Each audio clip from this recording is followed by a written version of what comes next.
ভূমিকম্পে পূর্বপ্রস্তুতি চলাকালীন এবং পরবর্তী করণীয়। বাংলাদেশ ও ঢাকার প্রেক্ষিতে বাংলাদেশ, বিশেষ করে ঢাকা, চট্টগ্রাম, সিলেট ও ময়মনসিংহ অঞ্চল ভূমিকম্পের উচ্চ ঝুঁকিতে রয়েছে। সম্প্রতি মিয়ানমার ও থাইল্যান্ডে সংঘটিত শক্তিশালী ভূমিকম্পের ঘটনা আমাদের সতর্ক করে দিয়েছে যে বাংলাদেশেও একই ধরনের বিপর্যয় ঘটতে পারে। এই ভিডিওতে আমরা ভূমিকম্পের পূর্বপ্রস্তুতি, চলাকালীন এবং পরবর্তী করণীয় সম্পর্কে বিস্তারিত আলোচনা করব। ভূমিকম্পের ঝুঁকিতে বাংলাদেশ। বাংলাদেশ ৩টি টেকটনিক প্লেটের সংযোগস্থলে অবস্থিত, যা এটিকে বিশ্বের সবচেয়ে অস্থির অঞ্চলগুলির মধ্যে একটি করে তুলেছে। গত ৫-০ বছরে দেশটিতে ২.৫-০টিরও বেশি ভূমিকম্প হয়েছে, যার মধ্যে কিছু ৬.০ মাত্রার বেশি ছিল। বাংলাদেশে ৩টি ভূমিকম্পপ্রবণ এলাকা রয়েছে এবং চট্টগ্রাম পার্বত্য জেলা এবং সিলেটের জৈন্তাপুর চরম ঝুঁকির মধ্যে রয়েছে।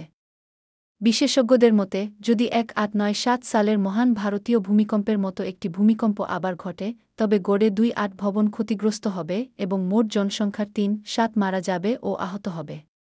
ভূমিকম্পের পূর্বপ্রস্তুতি। ভবন নির্মাণ ও সংস্কার। বাংলাদেশ ন্যাশনাল বিল্ডিং কোড ২০২০ অনুযায়ী ভূমিকম্প প্রতিরোধী ভবন নির্মাণ করুন। ঝুঁকিপূর্ণ ও পুরনো ভবনগুলো সংস্কার ও শক্তিশালী করার জন্য রেট্রোফিটিং পদ্ধতি ব্যবহার করুন। সকল বহুতল ও বাণিজ্যিক ভবনে অগ্নি প্রতিরোধ ব্যবস্থা জোরদার করুন।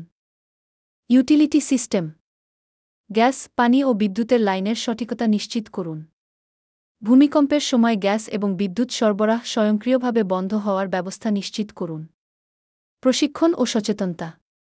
ভূমিকম্প চলাকালীন সময়ে করণীয় সম্পর্কে নিয়মিত মহড়া অনুশীলন করুন। স্কুল ও স্বাস্থ্য সুবিধাগুলিতে জরুরি পরিকল্পনা করুন। ভলান্টিয়ার প্রশিক্ষণ গ্রহণ করে দুর্যোগকালীন সময়ে কার্যকর ভূমিকা রাখতে শিখুন। জরুরি যোগাযোগ ও সরঞ্জাম। জরুরি telephone number, fire service, ambulance, police, হাসপাতাল সংরক্ষণ করুন এবং দৃশ্যমান স্থানে লিখে রাখুন।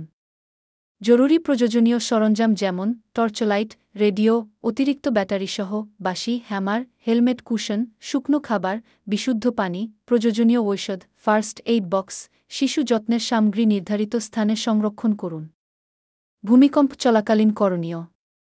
ভূমিকম্প চলাকালীন সময়ে সঠিক পদক্ষেপ গ্রহণ করা জীবন বাঁচাতে পারে। ঢাকা শহরে ভূমিকম্পের সময় ২-০ থেকে ৬-০ সেকেন্ডের একটি সময় থাকে যখন নিম্নলিখিত পদক্ষেপ নেওয়া যেতে পারে। সমস্ত বৈদ্যুতিক, গ্যাস এবং পানির লাইন বন্ধ করুন। ভবনের ভিতরে থাকলে মজবুত টেবিল বা ডেস্কের নিচে আশ্রয় নিন। জানালা, বাহিরের দেয়াল এবং ভারী আসবাবপত্র থেকে দূরে থাকুন। যদি বাইরে থাকেন তবে ভবন, গাছ এবং বিদ্যুৎ লাইন থেকে দূরে থাকুন। যদি গাড়িতে থাকেন তবে খোলা জায়গায় থামুন এবং ভূমিকম্প শেষ না হওয়া পর্যন্ত গাড়িতেই থাকুন। ভূমিকম্প পরবর্তী করণীয়। ভূমিকম্পের পরে প্রথম কয়েক ঘণ্টা এবং দিন অত্যন্ত গুরুত্বপূর্ণ। এই সময়ে সঠিকভাবে কাজ করলে আরও ক্ষয়ক্ষতি রোধ করা যেতে পারে। জরুরি সাড়াদান। দ্রুত সাড়াদান, উদ্ধার এবং অপসারণ অপারেশন শুরু করুন। আহতদের জন্য উপযুক্ত চিকিৎসা সুবিধা নিশ্চিত করুন। গৃহহীন মানুষদের জন্য আশ্রয় প্রদান করুন। বিভিন্ন সংস্থার মধ্যে সমন্বয় নিশ্চিত করুন। নিরাপত্তা পরীক্ষা। বাড়িতে ফিরে যাওয়ার আগে কাঠামোগত ক্ষতি পরীক্ষা করুন। গ্যাস লিক, বিদ্যুৎ আউটেজ বা জলের সমস্যা আছে কিনা তা পরীক্ষা করুন। ক্ষতিগ্রস্ত এলাকা থেকে দূরে থাকুন।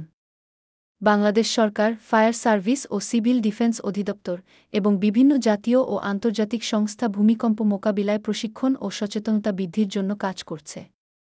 ঢাকা শহরে ডিপর এবং দ্বীপ প্রকল্পের মতো উদ্যোগ নেওয়া হয়েছে, যার লক্ষ্য জনগোষ্ঠীর প্রস্তুতি বাড়ানো এবং কর্তৃপক্ষের সাড়াদান ক্ষমতা শক্তিশালী করা।